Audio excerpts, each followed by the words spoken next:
Some hauntings begin with a feeling, a room that suddenly seems colder, a noise that should be easy to explain, a house that feels wrong after dark. But whatever was said to happen at Pontefract did not stay subtle. If the witnesses were telling the truth, it became violent. Objects were thrown. Loud disturbances shook the house. Beds were said to move. And at the center of it all was the image people still remember most. A tall black figure, dressed like a monk, appearing inside an ordinary family home. Not in an abandoned monastery. Not in some ruined church. Just a normal house. That is what makes the Black Monk of Pontefract so unsettling.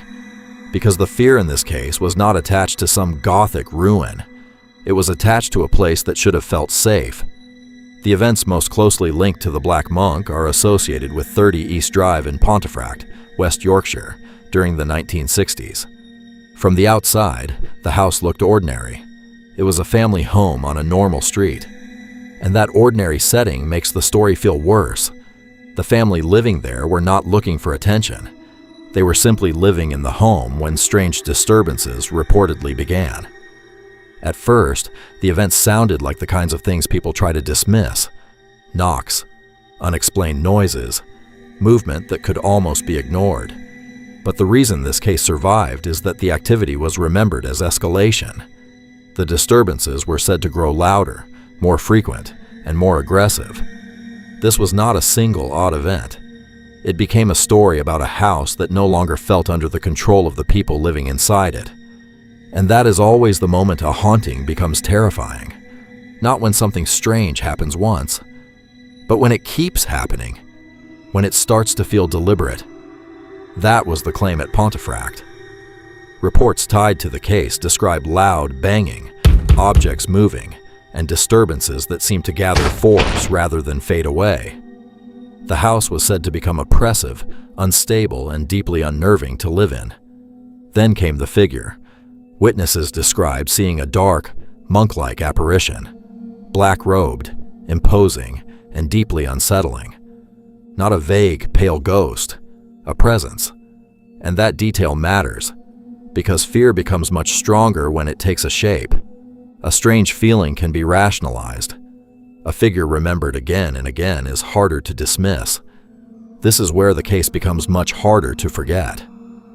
Because the story surrounding Pontefract did not remain at the level of ghostly suggestion, they moved into the territory of physical terror. Objects were allegedly thrown. Bedding was said to be disturbed. The activity was described not as passive, but as intrusive and aggressive. Not just something in the house, something that seemed to push against the family inside it. That idea gives the case its power even now. Not that something might have been there, but that whatever it was did not want to quietly coexist. It seemed to want control, and that is a very different kind of haunting. Pontefract does not feel sad or theatrical. It feels claustrophobic, because the terror was not outside the home. It was inside it. Inside the rooms, inside the hallways, inside the place where people were supposed to sleep. And that is why the case works so well in the imagination, because you can picture it too easily. An ordinary staircase in dim light, a quiet bedroom, a hallway that looks harmless during the day, then a violent sound, movement where there should be none, and the sudden realization that the house no longer feels like yours. As the story spread, people searched for explanations. Older history was pulled in.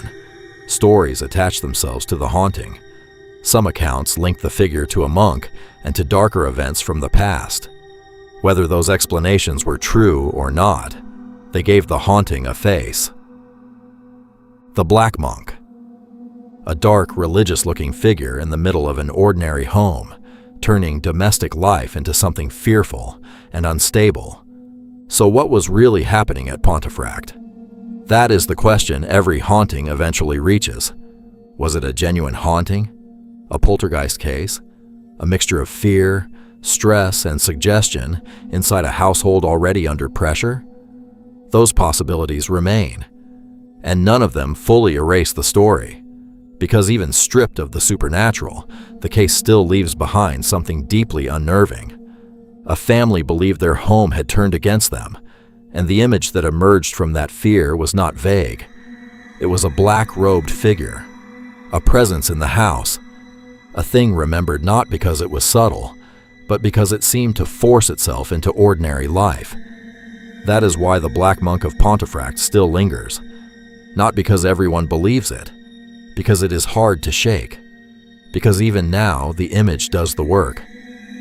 A quiet house at night, a staircase fading into shadow, a bedroom door slightly open, a sound from the next room, and somewhere inside that darkness, something black and human-shaped, waiting to be seen. Maybe the truth was supernatural. Maybe it was something else entirely. But if even part of the witness's story was real, then the most terrifying thing about Pontefract was not just that people believed they saw a ghost. It was that they believed the thing inside that house was no longer content just being there. It wanted to be felt.